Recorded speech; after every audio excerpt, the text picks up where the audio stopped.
बिस्मिल्लाहिर्रहमानिर्रहीम। मेरा नाम तनवीर है। आज मैं आपको जो कहानी सुनाने जा रहा हूँ वो सुनकर आपके होश उड़ जाएंगे। मेरी बीवी का रवैया बहुत अजीब था। हमारी शादी को अभी साल भर भी नहीं हुआ था कि वो सरफिरी हरकतें करने लगी थी। मैं वॉशरूम में नहाने जाता तो मेरे इस्त्री किए हुए कपड़ों में वो सलवटें डालकर खराब कर देती। मैं जब तैश में आकर वही गंदे कपड़े पहनकर बाहर निकलता तो मेरी बीवी राबिया कहती, मुझे पता नहीं था कि आपने ये कपड़े पहनने हैं, रुके मैं आपको दूसरे कपड़े ला देती हूँ। फिर वो जल्दी से अलमारी से मेरा वो सूट निकाल कर देती जो अभी रात ही को उसने इस्त्री करके रखा होता।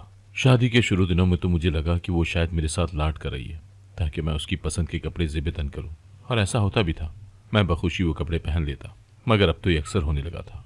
मैं चूंकि एक कंपनी का मालिक था तो मेरे पास इस कदर वक्त नहीं होता था कि मैं किसी चीज़ या बात पर गौर व फिक्र करूं। मुझे जो काम जैसे भी कर दिया जाए मुझे वही कबूल करना होता था। राबिया और मेरी पसंद की शादी नहीं थी। राबिया की माँ हमारे घर की नौकरानी थी और ये अक्सर ही अपनी माँ के साथ यहाँ आया करती थी। मेरी मॉम को सिर्फ उसकी अम्मी के हाथ का ही काम पसंद था। अगर वो किसी और नौकर को रखती तो भी एक दिन के बाद फारिग कर देती। मैं अक्सर मॉम से पूछता कि आपको इन गरीब गुरबा के हाथों का काम इस कदर क्यों पसंद है। कहें तो मैं आपको ट्रेंड और प्रोफेशनल वर्कर्स ला देता हूँ जो हर काम महारत से करेंगे। ये तो डाउन क्लास लोग हैं, इन्हें तो अपनी सफाई का ही ख्याल नहीं, ये हमारे लिए अच्छे काम कैसे करेंगे। मेरी बात सुनकर मॉम मुझे हमेशा डांटती और कहती, तनवीर, मुझे तुमसे इस रवैये की कतई उम्मीद नहीं थी। भला इंसान ऐसी बातें करते हुए अच्छे लगते हैं?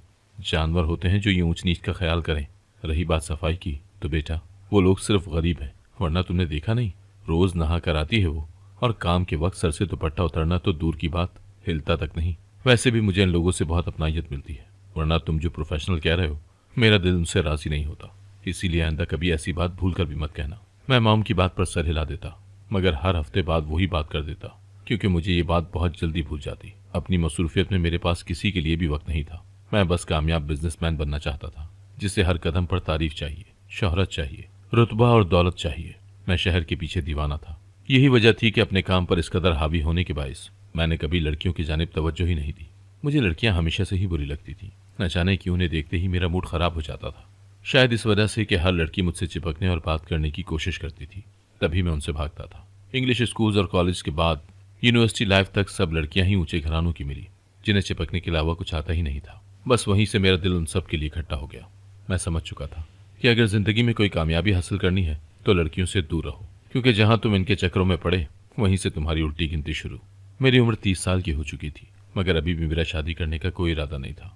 मॉम मुझे आए रोज लड़कियों की तस्वीर दिखाती नहीं थकती थी, जो मैं एक नज़र देखकर सबको इनकार कर देता। आखिर में वो चिढ़कर पूछती, तनवीर, आखिर तुम चाहते क्या हो?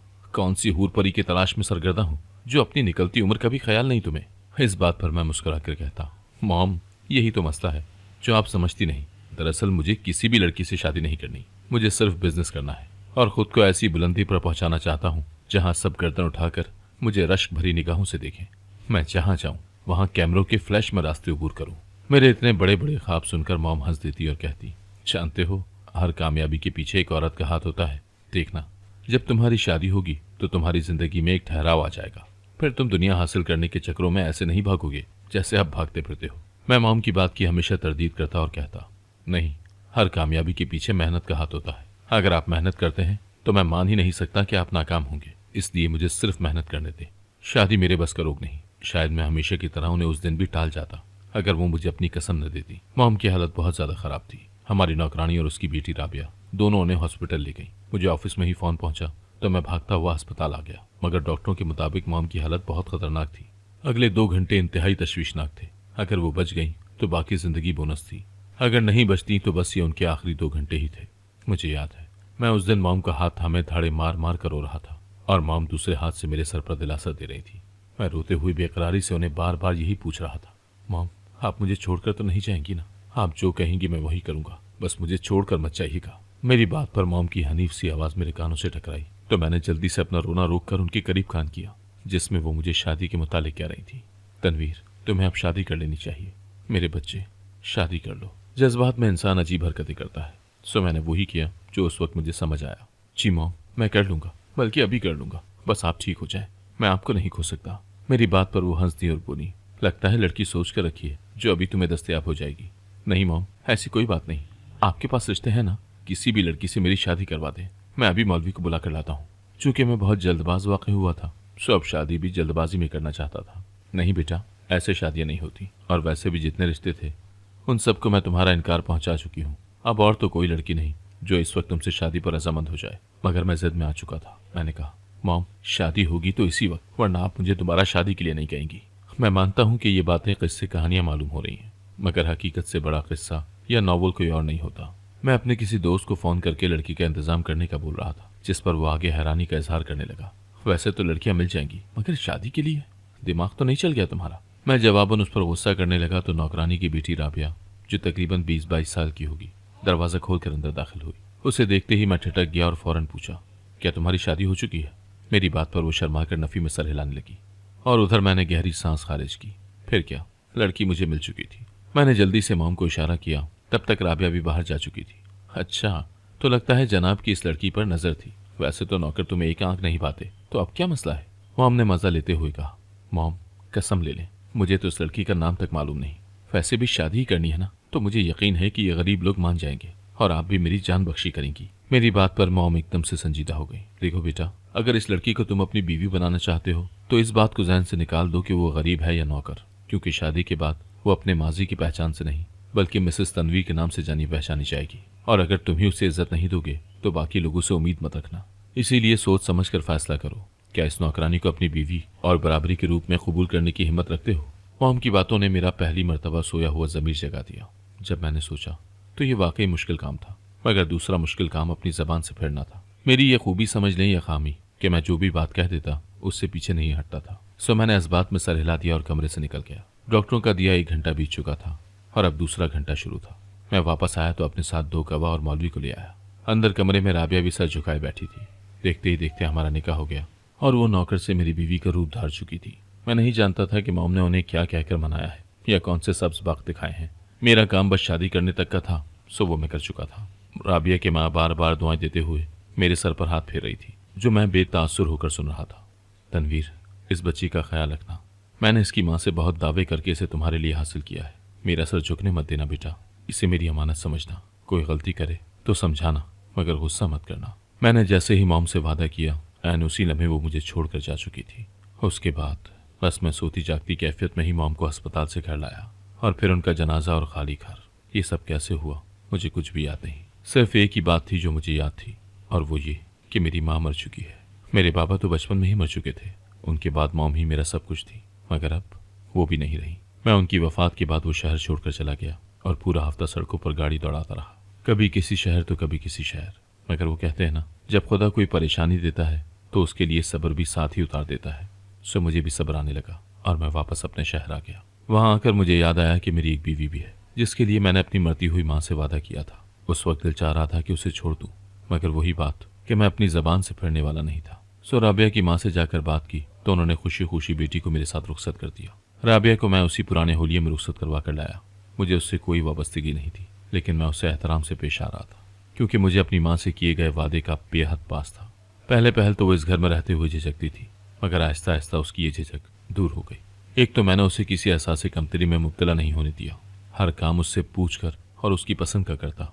उसे अपने साथ शॉपिंग वगैरह पर लेकर जाता, हम बाहर खाना खाते, और दूसरा सारा दिन वो घर में अकेली होती, जो उसके इस नए माहौल में एडजस्ट होने के लिहाज से अच्छा था। वो अब मुझसे खुलकर बातें करने लगी थी। शादी के पहले 3 माह तो हमने एक दूसरे को समझने में ही गुजार दिए और कुछ ना कुछ एक दूसरे की आदतों में भी ढल गए। वो 3 माह का दौरानिया बहुत अच्छा था, बिल्कुल स्मूथ, कोई परेशानी या फिक्र नहीं। मुझे भी राबिया से कोई शिकायत नहीं हुई। वो खूबसूरत थी, सुघड़ थी, मगर सिर्फ एक बात मुझे अंदर ही अंदर बहुत चुभती थी, उसका अनपढ़ होना। लेकिन जिंदगी में सब कुछ आपकी मर्जी से तो नहीं होता ना। मैंने उसके लिए टीचर लगवा कर देने की बात की तो उसने इनकार कर दिया कि कल को बच्चे होंगे तो वो संभाल नहीं पाएगी सब कुछ। मैं भी चुप कर गया। अब राबिया की ख्वाहिश के बगैर तो मैं उससे कुछ नहीं करवा सकता था। पहले 3 माह अच्छे थे, लेकिन उसके बाद के 3 माह बहुत ही अजीब थे। राबिया की हरकत और सकनात बदल गई थी। वो हर वक्त उलझी उलझी नजर आने लगी, बात बात पर डर जाती और अक्सर औकात मेरा हाथ थाम कर कहती, तनवीर, आप कभी मुझे छोड़ेंगे तो नहीं ना? मैं उस बात पर हैरान होता कि भला इसे ये खदशा क्यों कर हुआ। अगर मैं उसे छोड़ता तो मॉम की वफात के बाद ब्याह कर ही ना लाता, मगर वो ये सब बातें नहीं जानती थी। मैं सिर्फ मुस्कुरा कर कह देता, नहीं छोड़ूंगा तुम्हें। मेरी बात पर उसके चेहरे पर एक आसूदा सी मुस्कुराहट आ जाती, मगर अगले ही पल वो मुस्कुराहट गायब हो जाती। वादा ना, और मैं कहकहा लगा कर वादा कर लेता। वो अच्छी बीवी थी, उसने मुझे कोई दुख नहीं दिया, मगर राबिया का बदलता हुआ रवैया मेरे लिए बायस परेशानी था। पहले मेरे लिए खाना नौकर बनाते थे और अब वो किसी नौकर को भी कुछ न करने देती। मेरा खाना, कपड़े, हर काम वो अपने हाथों से करती। जबकि मुझे उसके हाथ का बना खाना पसंद नहीं था। बहुत मुश्किल होती थी, लेकिन जब वो बनाती तो बहालत मजबूरी मुझे वो सब खाना पड़ता। मैं कई मरतबा उसे मना भी कर चुका था, मगर वो मेरी सुनती ही नहीं थी। उस पर न जाने कौन सा खब्त सवार था। मैं सख्ती भी नहीं कर सकता था, मगर नजरअंदाज ही कर देता। इसके सिवा कोई चारा भी नहीं था। एक रोज मैं घर में एक फाइल भूल गया। नौकर या राबिया को नहीं कह सकता था, क्योंकि वो बहुत अहम फाइल थी और उसे मैंने महफूज जगह पर रखा था। सो मुझे खुद ही जाना पड़ा। अभी तकरीबन 1 बजा था। मैं घर पहुंचा तो सीधा फाइल उठाई। वापसी पर जाते हुए राबिया से मिलने का सोचा, मगर वो अपने कमरे में नहीं थी। नौकरानी से पूछा तो उसने बताया कि वो आपके जाते ही घर से निकल गई थी। अब मुझे अजीब लगने लगा, क्योंकि हर काम वो मुझसे पूछ कर करने की आदत थी, तो फिर मुझसे पूछे बगैर बाहर जाने की क्या वजह थी। नौकरानी ने यह भी बताया कि वो हर रोज बाहर जाती है और 4 घंटों बाद वापस आती है। मुझे तशवीश होने लगी कि भला वो क्यों ऐसा कर रही है, जबकि उसने मुझे अपने बाहर जाने की भनक भी नहीं पड़नी दी। अगर कभी शॉपिंग करनी होती तो पूछ कर जाती और वापसी पर छोटी से छोटी बात मुझे बताती। मैं परेशानी में अहम मीटिंग भी भूल गया और वहीं बैठकर राबिया का इंतजार करने लगा। तकरीबन आधे घंटे बाद ही वो वापस आ गई। बड़ी सी चादर में लिपटी हुई राबिया मुझे देखकर घबरा गई। मैंने उसे कमरे में जाने का इशारा किया, क्योंकि बाहर नौकरों के सामने उससे बात करना कोई अक्लमंदी नहीं थी। वो धीरे धीरे कदम उठाती कमरे में पहुंची तो मैंने भी पीछे से दरवाजा बंद किया। कहाँ गई थी राबिया? बल्कि रोज कहाँ जाती हो तुम? मेरे तासुरात बगैर किसी लचक के सर्द थे। आप गुस्सा तो नहीं करेंगे? उसने घबराते हुए पूछा। मुझे उस बेवकूफ़ पर बहुत गुस्सा आया। भला गुस्सा करने वाली बात पर गुस्सा न करूं तो क्या खुशी से मिठाई बांटूं? मगर मैं जब्त कर गया और नफ़ी में सर हिला दिया। वो मैं अम्मी की तरफ जाती हूँ। आपको इसलिए नहीं बताया कि आपको बुरा न लगे। अब मैं आपकी बीवी हूँ और ऐसे इलाके में जाऊँ तो। राबिया की बात ने मेरे तने हुए असाब एकदम से पुरसुकून कर दिए और मैं गहरी सांस लेकर मुस्कुरा दिया। वाकई में वो लड़की बेवकूफ़ थी। आखिर को मैं क्यों उसे अपनी माँ से मिलने के लिए रोकूंगा? नहीं राबिया, मुझे क्यों बुरा लगेगा? तुम जा सकती हो। मैं तो ऐसे ही परेशान हो गया था। मेरी बात पर वो भी मुस्कुरा दी। मुझे माफ़ कर दें, मैंने आपसे ही छुपाया। मैं सर हिलाता हुआ वहाँ से चला गया, क्योंकि उसी वक्त मुझे याद आ गया कि मेरी मीटिंग है, जो कि बहुत अहम है। गाड़ी को फुल स्पीड में चलाकर मैं ऑफिस पहुंचा। उसके बाद भी मेरी बीवी रोज़ अपनी अम्मी से मिलने जाती, मगर अब मुझे मालूम था तो कोई मसला नहीं बना। यहाँ तक तो सब कुछ ठीक था, लेकिन जब सर्दियाँ शुरू हुई तो राबिया एकदम से अजीब हो गई। वो रोज़ बर्फ़ के ब्लॉक मंगवाती, जो रक्शे पर कूलिंग सेंटर वाले मेरे घर पर ही दे जाते थे। जब पहली मरतबा उसने बर्फ़ मंगवाई तो मैं दफ्तर से जल्दी वापस आया। इतनी ठंड में राबिया को बर्फ़ के पैसे देखकर मैंने हैरानी से पूछा, क्या करना है इतनी बर्फ़ का, और वो भी इस कदर शदीद ठंड में? जिस पर वो हिचकिचाई और बोली, वो चाहिए थी मुझे। मैं भी जल्दी में था तो नज़रअंदाज करके अंदर की जाने बढ़ गया। पीछे ही नौकरों से बर्फ़ रखवा कर वो अंदर आई तो मैं अपनी पैकिंग कर रहा था। कहाँ जा रहे हैं आप? राबिया ने हैरानी से पूछा। तो मैंने मसरूफ सा जवाब दिया कि एक दूसरी कंपनी के साथ पार्टनरशिप करनी है, तो मीटिंग के लिए चाइना जा रहा हूँ। मेरी बात सुनकर उसे कोई दुख नहीं हुआ, बल्कि अजीब सी सरशारी भरी मुस्कुराहट पूरे चेहरे पर फैल गई। मैंने इस बात को बहुत गहराई से नोट किया। भला जिसकी शादी को अभी 6 माह भी बमुश्किल होने वाले हों, उनकी बीवियों के लिए शौहर का दूर जाना तो सुहाने रूह होता है। मगर राबिया के तासुरात तो खुशगवार थे। वहाँ गम या अफसोस का शायबा तक नहीं था। ना चाहते हुए भी मेरे दिल में राबिया के खिलाफ शक का एक बीज आ गया था।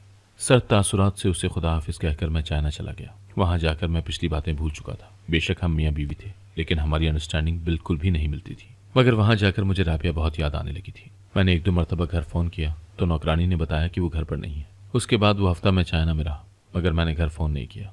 मुझे उम्मीद थी कि मैंने फ़ोन नहीं किया तो उसे भी मेरी याद आ रही होगी, शायद वो खुद कर ले। मगर मेरी हर उम्मीद पर पूरी तरह पानी पड़ चुका था। उसकी जानिब से कोई फ़ोन नहीं आया। मैं राबिया की तरफ से इस कदर डिप्रेशन का शिकार हो गया कि मीटिंग भी सही से नहीं कर सका और नतीजतन हमारी पार्टनरशिप कैंसिल हो गई। मीटिंग में नाकामी और राबिया की वजह से मिलने वाली परेशानी ने मुझे अजीब चिड़चिड़ा इंसान बना दिया।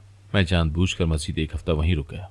वापस आया तो राबिया ने मुझे देखकर किसी किस्म की खुशी का इजहार नहीं किया, बल्कि वो अजीब बुझी सी लग रही थी। मैं भी मूड में रहा और अपने कमरे में चला गया। रात को जब सोने लगे तो उसने बेड से थोड़ा दूर बर्फ के 2 ब्लॉक जोड़े और उन पर दरी बिछाकर लेट गई। मैं बहुत ज्यादा हैरान हुआ। मुझे बिल्कुल इल्म नहीं था कि ये बर्फ उसने सोने के लिए मंगवाई है। अगर गर्मियों में भी वो ये हरकत करती तो मैं समझ सकता था, मगर सख्त सर्दी में इस तरह करने की क्या जरूरत पड़ गई थी? जो भी था, मैं चाहने के बावजूद उससे पूछ नहीं पाया, क्योंकि मेरा उससे बात करने को जरा भी दिल नहीं कर रहा था। अगली सुबह उठा तो बर्फ वहां से गायब थी, न जाने कहाँ गई। मैंने कंधे उचकाए और दफ्तर के लिए निकल गया। कल की निस्बत आज उसने नाश्ते के दौरान मुझसे 1-2 सवाल पूछे, जिनके मैंने मुख्तसर से जवाब दिए और जल्दी जल्दी नाश्ता करके उठ गया। वो अजीब परेशानी में थी, शायद कुछ कहना चाहती थी, मगर मैंने नजरअंदाज कर दिया। अब रोज ही वो बर्फ के ब्लॉक पर सोती और सुबह के वक्त छींक छींक कर उसका बुरा हाल होता। एक दिन आज जाकर मैंने पूछ ही लिया कि कौन से खपती कीड़े ने काट लिया है तुम्हें, जो तुम रोज बर्फ पर सोती हो। मेरी बात पर वो नफी में सर हिलाकर वहां से चली गई। तकरीबन 1 माह हो गया था। इस महीने में राबिया की हालत काफी खराब रहने लगी थी। डॉक्टर के मुताबिक उसे नमूनिया हो गया था, मगर वो फिर भी बर्फ पर सोने से बाज नहीं आई। मैंने 1000 मरतबा पूछा, प्यार से, गुस्से से, हर तरह पूछ कर देख लिया, मगर उसने कुछ भी नहीं बताया। थक हार कर एक रोज मैंने उस पर हाथ उठा दिया, मगर वो वैसे ही बिस्तर पर लेटी रोने लगी। उसे देखकर लगता था कि कोई चीज उसे अंदर ही अंदर से खाई जा रही है, जिसके हुसूल की खातिर वो जान तक मार सकती थी। उस रोज मैंने उसे बर्फ पर नहीं सोने दिया, मगर वो बेचैन हो गई और उसे दौरे पड़ने लगे। बिल आखिर जब वो बर्फ पर लेटी तब जाकर उसे सुकून मिला। मेरे लिए मामला हद से ज्यादा खतरनाक हो चुका था। डॉक्टर अपनी पूरी कोशिश कर चुके थे, मगर ना ही उन्हें राबिया का पागलपन समझ आ रहा था और न ही इस पागलपन की वजह। एक रोज मैं ऐसी परेशानी में लाउंज में बैठा था जब एक नौकरानी मेरे पास आई और बोली, मालिक आप परेशान ना हो, मैं ना एक मौलवी जी को जानती हूँ। मुझे लगता है कि राबिया बीबी पर कोई साया हो गया है। अगर आप उनसे मशवरा कर लें तो शायद आपको कोई हल मिल जाए। उस वक्त मैं ऐसी जहनी अजियत में था कि अगर कोई मुझे कुछ भी कहता तो मैं अमल करने से दरेक नहीं करता। उस नौकरानी से पता पूछकर मैं उस मौलवी के पास पहुंच गया। वो बहुत शफीक इंसान थे। जैसे मैं समझ रहा था कि कोई आस्ताना होगा, वैसा तो कुछ भी नहीं था। बिल्कुल आम लोगों की तरह वो मस्जिद में बैठे कुरान पढ़ रहे थे। मैंने जाकर उन्हें अपना मसला बताया तो वो कुछ देर सोचने लगे, फिर बोले, क्या तुम्हारी बीवी बर्फ पर सोने के बाद रोज सुबह गुस्ल करती है? मैं चौंक गया, क्योंकि राबिया सचमुच ऐसा करती थी। जी मौलवी साहब, वो करती है ऐसा। और कपड़े किस रंग के होते हैं? उन्होंने मजीद पूछा। इस जाने तो मेरा ध्यान ही नहीं गया था। काले रंग के, मैंने धीरे से जवाब दिया तो वो कहने लगे, कल जब तुम्हारी बीवी गुस्ल करने जाए तो तुम उसके कपड़े उल्टे करके देखना। तुम्हें जवाब ना भी मिला तो तुम्हारी बीवी सब कुछ बता देगी। मैं जल्दी से घर पहुंचा और आज राबिया को बर्फ पर सोने से नहीं रोका। वो तो सो गई, मगर मुझे बेचैनी से पूरी रात नींद नहीं आई। बस सुबह होने का इंतजार कर रहा था। अगली सुबह जब वो उठकर गुस्ल करने गई तो मैं सोता बन गया। उसके कपड़े वॉशरूम में ही टंगे थे। राबिया के बाहर जाते ही मैंने धड़कते दिल से वो स्याह कपड़े उतारे और वॉशरूम का दरवाजा बंद करके उन्हें उल्टा किया। कपड़ों को उल्टा किया तो मेरी रूह फना हो गई, क्योंकि अंदर से सारे कपड़ों में बदबूदार खून जमा हुआ था। कमीज और शलवार दोनों ही अंदर से ऐसे थे जैसे किसी ने खून पेंट किया हो, और उस जमे हुए खून से भी कराहियत आमेज उठती बदबू। मैं जल्दी से बाहर आया और धाड़ कर राबिया को बुलाया। वो दौड़ती हुई आई तो मुझे कपड़े पकड़े देखकर उसके रंग उड़ गए। क्या है ये सब? मगर वो चुप रही और जवाब न दिया।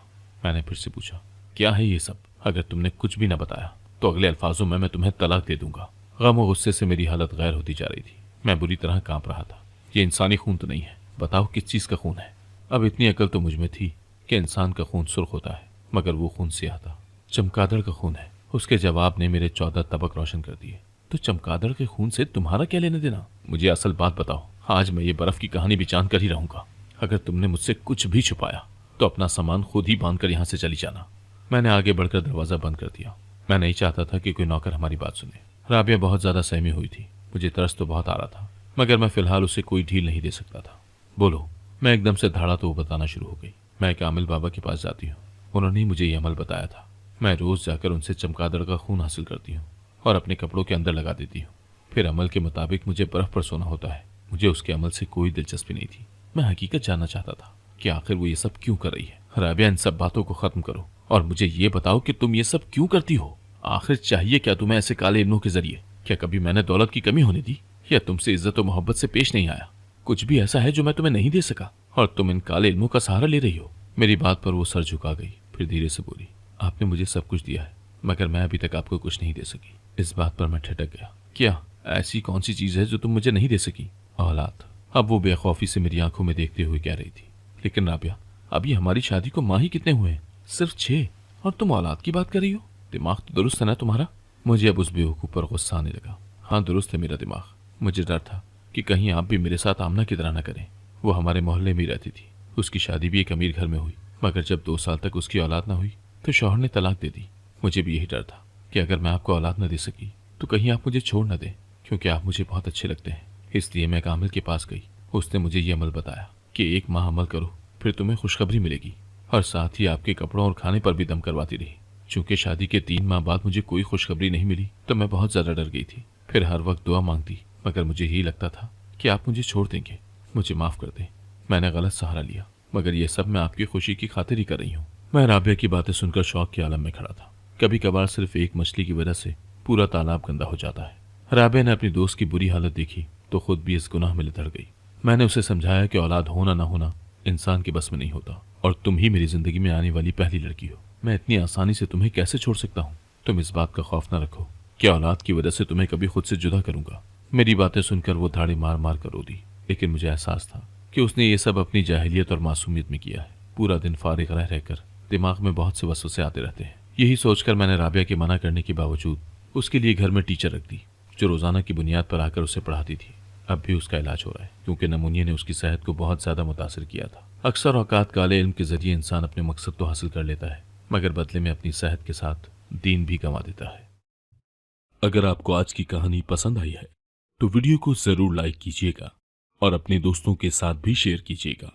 और हाँ, अगर आपने अभी तक हमारा चैनल सब्सक्राइब नहीं किया तो जरूर सब्सक्राइब करें। मिलते हैं कल एक नई और दिलचस्प कहानी के साथ। अल्लाह हाफिज।